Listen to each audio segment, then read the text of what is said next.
We're currently out at Fontein Training Establishment, North Rand, which boasts 3 horses that have won the Triple Crown and Triple Tiara, put together that is. Back in 1999, the one and only horse Chestnut, who recently passed away, in fact this past Friday, died at 3:10 a.m. in the morning, according to stud manager of Drakenstein, Ross Fuller. He was the inaugural winner of the Triple Crown. It took another 15 years before a horse called Louis the King was able to be victorious. That was last year. He hails from former champion trainer Jeff Woodruff's yard. Then in 2012, there was Igugu, who became the first Triple Tiara winner, and she was succeeded by the Ormond Ferraris trained Cherry on the top. She was out of a Fort Wood mare, incidentally. Is there going to be a Triple Crown or a Triple Tiara winner this year? Well, the experts will tell you that it's going to be very hard for any horse to beat Majmu, who does not run in this year's first leg of the Triple Crown in Gauteng, as she's already been victorious in the Aventure Fillies Guineas, which is the first time that situation has existed.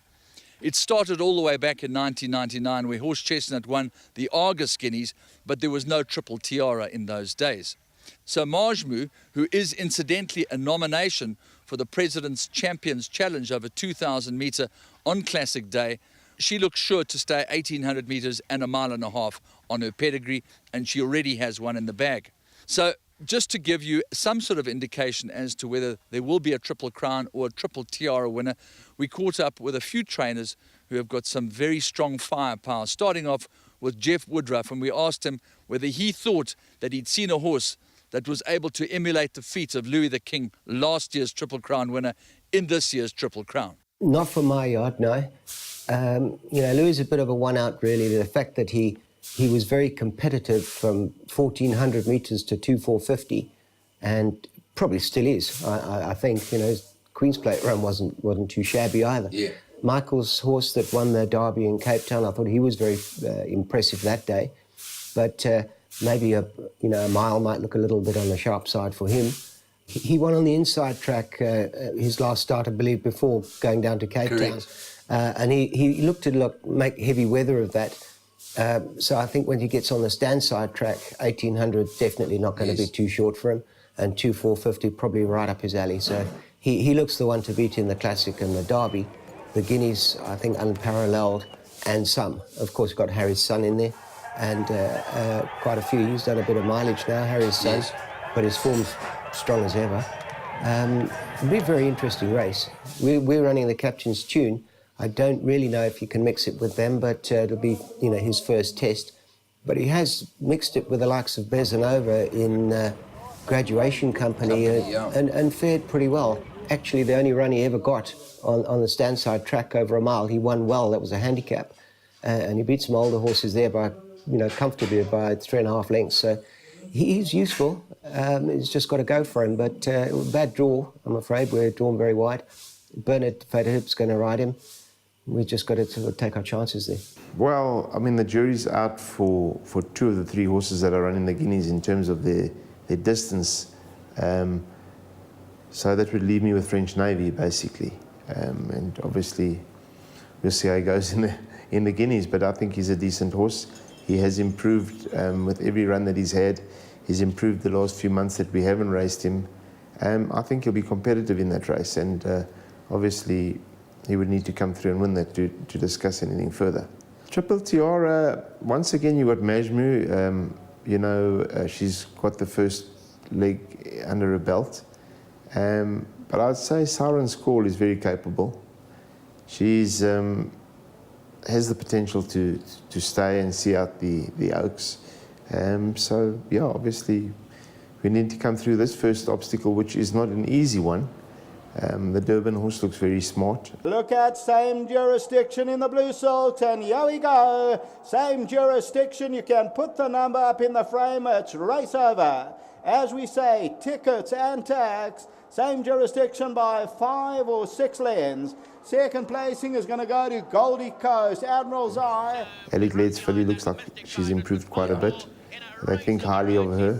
And she seems to be a strong galloper, so if they let a filly like that get away, she might be hard to pick back.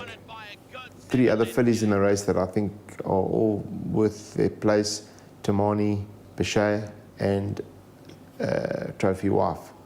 So I think my horses have all got chances. They're all well drawn, but at this stage it looks like Siren's Call's got that touch of class. Spirit of Hamilton's in front, second place is Forest Fox, Lamia's out in third, Trophy Wife and the red cap is in between them. That's got no luck, and Siren's Call is quietly going about her business, but Trophy Wife and Siren's Call, it's a tarry 1-2, Siren's Call on the inside, Trophy Wife second, Siren's Call becomes a millionaire. Second goes to Trophy Wife. The door's open for the Fillies Guineas because Marjmoo went and won the Fillies Guineas in Cape Town. She's not here for this one, for the first leg up in Joburg. And now we have to try and beat, I suppose, Siren's Call, same jurisdiction and the like. And they got to beat us too. I think we're right there. We've proved that we're up there with them. We're reasonably confident we're one of the horses to beat next weekend. Well, you know, you can almost hear the polished tones of a guy like Trevor Denman, and a dominating performance from Smart Call, the way she just kicked and she just kept on going further and further away and wasn't even ridden out to win by an ever-increasing 10 lengths, I would guess. Her last win was, yeah, very impressive.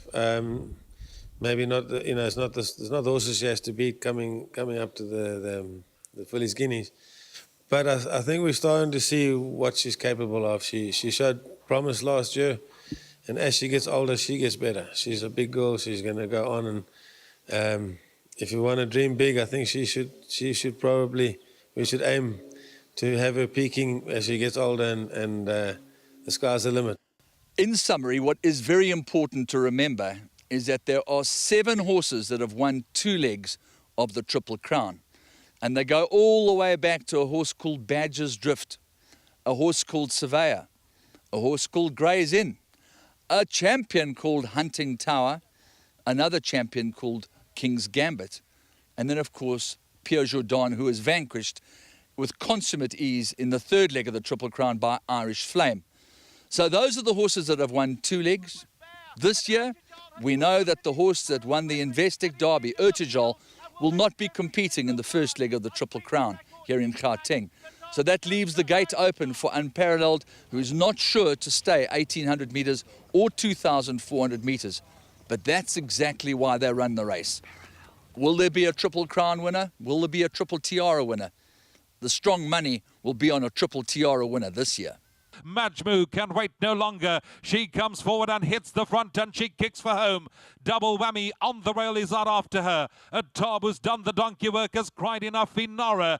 Jet Set Go, he's starting to lift on the outside. 200 metres left to go, but Marjmoo says, come and catch me if you can. She's already kicked 3, 4, 5 lengths clear of the balance, and she's gearing down to victory. Marjmoo, hands and heels, wins it from in second in Nora. Double whammy and Jet Set Go.